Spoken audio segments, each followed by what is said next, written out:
Sistema CEP de pintura. Hay selección de sistemas de pintura particulares, lo mismo en cada gran empresa. En este caso, es un sistema que se sigue usando muchísimo en Perú. ZEP. ¿Por qué? Bueno, Z viene de un fondo rico en zinc de base epóxica. E viene de un intermedio epóxico y el acabado P, poliuretano. Vamos a conocer cada una de las etapas y características de este sistema. Primero, preparación de superficie. De nada sirve una buena pintura si la superficie no está bien preparada, no hay una buena adherencia de la pintura sobre el metal. ¿Qué es lo que queremos eliminar? Bueno, por supuesto, primero limpieza. Quitar óxido, polvo, pintura vieja, sales y por supuesto, si viene de una fabricación metalmecánica, eliminar aceite y grasa que pudiera estar en la superficie. Pero eso no es suficiente. Sobre un metal liso, la pintura tiene poca adherencia. Por ello se ha desarrollado lo que se conoce como perfil de anclaje, una rugosidad superficial formada por pequeños valles muy estrechos, pequeñas colinas. ¿Y esto por qué? Porque cuando se pinta una superficie así preparada, la pintura penetra en esos valles angostos y al secarse queda adherida mecánicamente. En campo, normalmente esto se realiza como lo vemos aquí en una refinería en Venezuela. Es un chorro de arena, un abrasivo bastante contaminante, por eso se debe hacer con precauciones, medidas de seguridad, protección de ropa especial para el aplicador, etc. Cuando se habla de sistemas de preparación de superficie en tuberías, se utiliza el granallado. Esta es la máquina que hace o aplica el granallado. Aquí vemos cómo entra la tubería oxidada y por el otro lado sale la tubería perfectamente limpia y preparada para ser pintada. Y aquí estamos señalando el borde por donde entra la tubería, igualmente por donde sale. Hay unas bandas de goma para que el abrasivo no salga y se pierda. Vamos ahora, ya una vez preparada la superficie, a aplicar el fondo anticorrosivo. Decíamos que es sobre base epóxica, un fondo rico en zinc. Para entender cómo funciona debemos regresar al campo de la protección catódica, en donde una tubería enterrada, por ejemplo, se protege creando una pila con una barra de aleación de zinc o magnesio. Lo que hemos creado, como lo podemos medir, es una pila entre dos metales diferentes. Y esto normalmente se hace con un punto de control en la superficie donde se conectan ambas estructuras. El material anódico drena corriente y protege la estructura mientras se va consumiendo. Veamos ahora las pinturas ricas en zinc cómo funcionan. Cuando se trata de inmersión, por ejemplo, dentro de un tanque, se puede utilizar una pintura rica en zinc. En medio acuoso, lo mismo ocurre en el exterior de un tanque si, por ejemplo, llueve o hay condensación de humedad nocturna. En un poro donde zinc y acero quedan expuestos, la presencia de humedad crea un efecto de pila similar a la protección catódica. Por ello el zinc se va disolviendo, drenando corriente y de esa manera protege al acero que está debajo. Hay dos tipos de pinturas ricas en zinc orgánicos, zinc inorgánicos. Los orgánicos tienen la limitante de no resistir rangos importantes de temperatura, cosa que los inorgánicos resisten bien.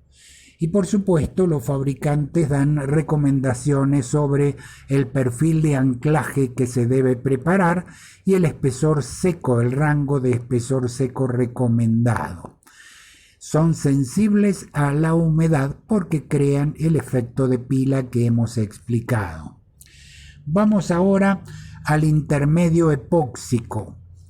Las pinturas epóxicas son pinturas de dos componentes que nacen a partir de la Segunda Guerra Mundial, entre los años 45 y 50. Son las pinturas más utilizadas a nivel industrial en todo el mundo. Características: muy elevada resistencia química y sobre todo una extraordinaria adherencia entre capas. Las pinturas dos componentes tienen la resina y el catalizador. Cuando se agrega el catalizador, la resina se va endureciendo. Pero cuidado en almacén. La resina sola, si está durante más de un año almacenada, va a empezar a endurecer y se pierde. La resina líquida es lo que se conoce como monómero, moléculas pequeñas que en presencia del catalizador se asocian entre sí formando grandes cadenas, que es lo que se conoce como polímero. Vamos a ver un ejemplo sencillo. Esto que tenemos aquí es un gas, el etileno, pequeñas moléculas de carbono e hidrógeno. Cuando se dan las condiciones adecuadas, esas pequeñas moléculas se van asociando entre sí, creando cadenas muy largas, que es lo que se conoce como el polímero, en este caso el polietileno. Hemos pasado de un gas a un plástico de uso común en todo el mundo. Pero entendamos por qué la adherencia entre capas es tan importante. Cuando se aplica la pintura, los monómeros comienzan a asociarse entre sí, a reaccionar formando cadenas. Por ello, los fabricantes indican claramente que antes que se cumpla el proceso de endurecimiento, o sea, hay un tiempo prefijado para ello, se comience a aplicar la capa siguiente, que son también monómeros, que van a empezar a unirse entre sí, pero como todavía no terminó de curar la capa anterior, también se asocian químicamente con la capa anterior. Por esa razón se crea una sola masa fuertemente consolidada. Hay tres pinturas epóxicas de uso común: epoxipoliamida, epoxiamina y epoxifenólica.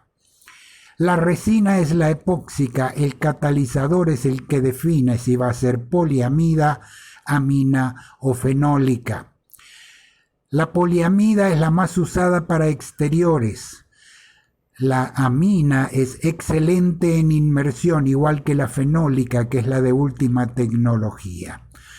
Todas estas epóxicas tienen una dificultad, una debilidad, que expuestas al sol sufren tizamiento, sueltan un polvillo blanco como el polvo de tiza que se usaba antiguamente en los pizarrones escolares.